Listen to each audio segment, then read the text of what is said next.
Yan, yung bahay ni pinuno po guys. Oh. Yan. Yung yan dyan. Ano yan? Yung sa kulungan ng baboy. Dati no yan. Parang giniba na niya. Kasi nga matamaan dito. Kasi ito. Ano to no? Mag-construct. No? Adadaan na ng bako.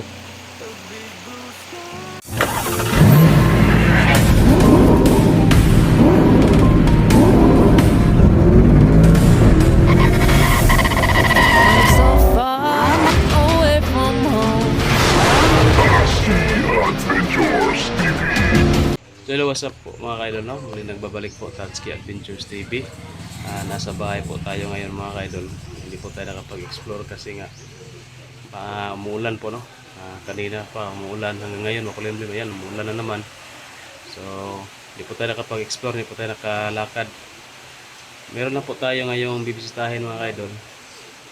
Kasi ganito, no, kapag umuulan delikado yung bahay nila. Yun nga, tingnan natin yung sitwasyon nila doon, kung ano yung kalagayan nila, no. So yun walang iba mga kaidol, si Pinunong Gabriel, no, kasi marami nag-request sa kanya at yun, pumunta dito kayo na sa bahay, nanghingi ng sorry na hindi nakatulong sa akin. So yun, ayos lang po naman, naintindihan natin, at siguro mas lalo nating maintindihan kung puntahan natin yung bahay nila para makita natin, no, kung ano yung sitwasyon niya doon. So yan mga kaidol, hindi natin to patatagal, no. Tara, samahan niyo ako, puntahan po natin yung bahay ni Pinuno.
Yan, dito na tayo guys.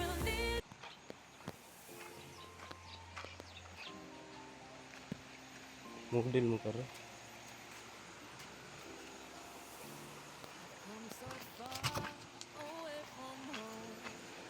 So ito pala yung ano, yung sapa guys.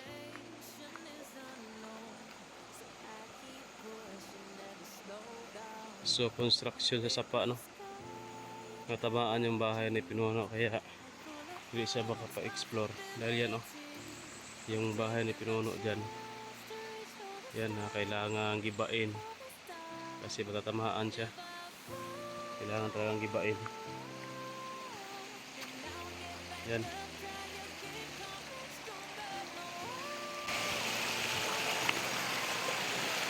Yan yung bahay ni Pinuno po guys, yan. Yung yan dyan, ano yan, yung sa kulungan ng baboy dati yan, parang giniba na niya kasi nga matamaan dito kasi ito ano to mag construct dadaanan ng bako. So ito po yung dahilan guys para sa Pinuno hindi po maka-explore kasi hindi niya maiwan-iwan yung bahay niya. Yan. Kailangan na niya ditong maglipat bahay talaga. Yan. Kailangan talaga na maglipat bahay ito sa Pinuno kasi matatamaan ng project ng gobyerno. Undergoing na construction kasi kapag malaki yung tubig talaga dito, delikado talaga kasi aabot siya hanggang dyan sa tulay dyan, aabutin niya dyan ba kapag malaki. Nung malakas yung ulan guys, umabot dito yung tubig sa kulungan ng baboy ni Pinuno. Imagine mo ang taas niya ngayon ganyan lang yung tubig, pero pag malakas yung ulan, aabot dyan yung tubig.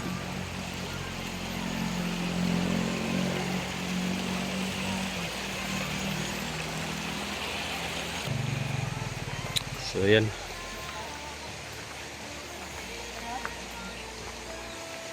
malakas yung ulan, umabot hanggang dito yung tubig sa kulungan ng baboy nila, hanggang dito yung tubig hanggang dyan. Tapos nandun lang yung sapa. Malaki talaga.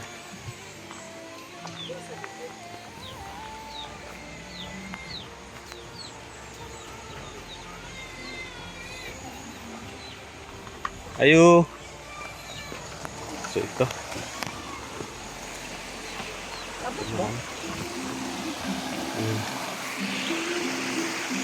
Abot guro dito mo nang matanggalo na sila.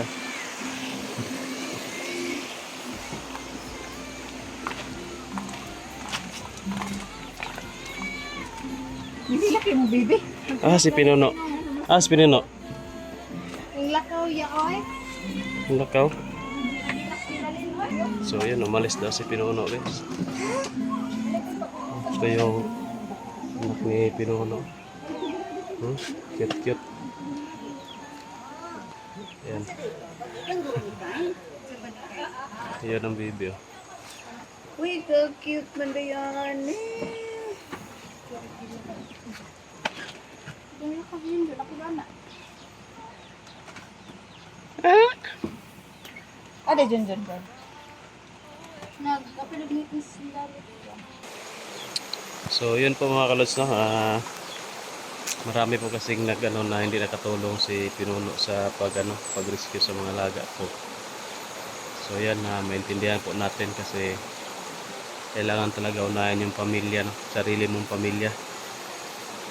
So yun po guys, kasi hindi nila inaakala niya na ganito yung mangyari sa kubo niya. Yan, intindihan ko po kung bakit hindi siya nakatulong. Dagdagan pa ng palaging nagkakasakit yung anak niya. So yun, naintindihan talaga natin kung bakit hindi nakatulong si Pinuno sa atin. So yun ang sitwasyon niya dito. Nakakaawa din po kailangan na talaga nilang maglipat bahay kasi nga gagamitin matatamaan sa project yung area nila kasi ano lang to, sapa ba delikado din ito, lahat dito tanggal to.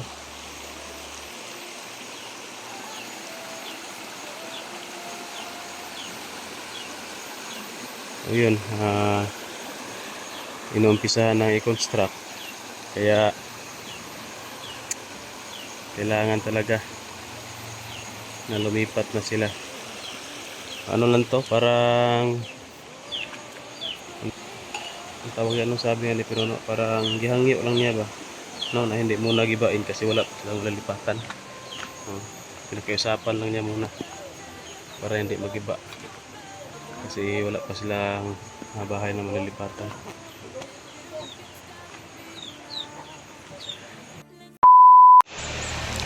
So ayan, kakarating lang po natin mga kalods, no. Galing po tayo doon sa kay Pinuno na bahay, so hindi po natin naabutan si Pinuno doon kasi may meeting daw, sabi ng asawa niya. So yun, nakita po natin ang sitwasyon niya doon sa bahay niya. Matatamaan talaga ng ongoing construction sa sapa kasi danger zone siya din. Danger zone, so talaga danger talaga, no, yung area kasi kapag malakas yung ulan, bumabaha, baka matamaan yung bahay nila. Kaya yun, nasali sa kailangan na gibain na bahay.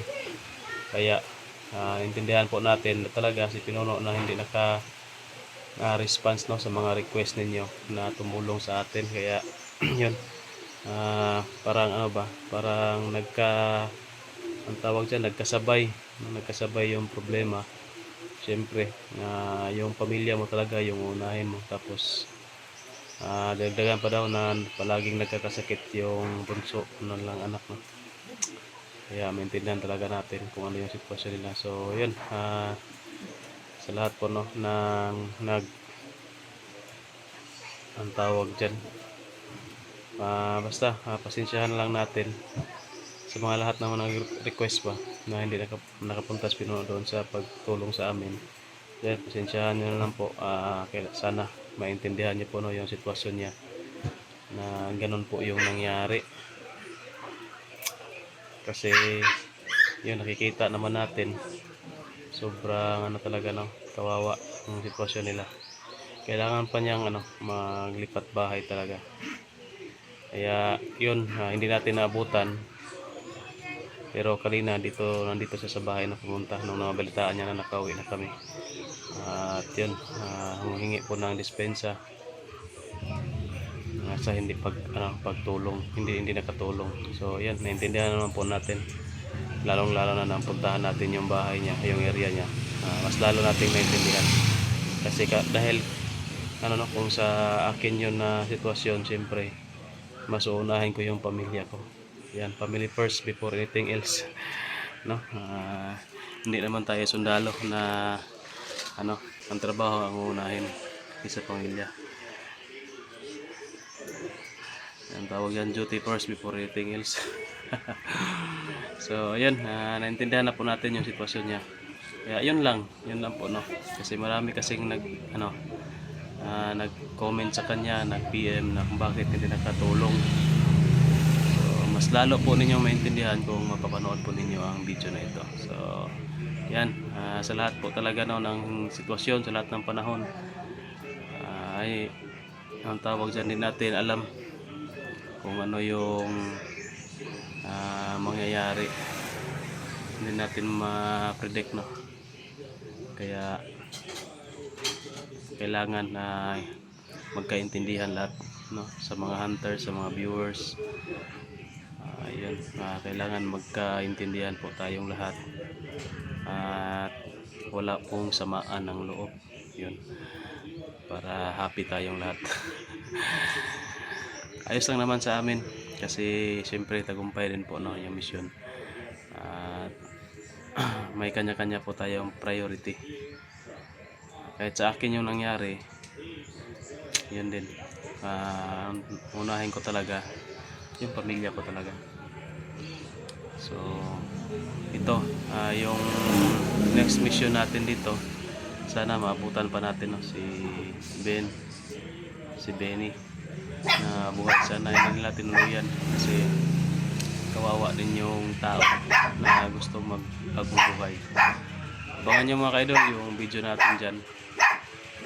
Kung titila ang ulan ngayon, baka lalakad ako ngayon, pero kapag hindi, ito ipapamagpas pa natin. So sana no, hindi pa huli ang lahat. Sana may ligtas pa natin. Pray po natin na maging safe po si Bino at proteksyonan siya ng buong may kapal. At sana gawin tayong instrumento para mailigtas natin o gawa natin ang paraan para magbagong buhay ba.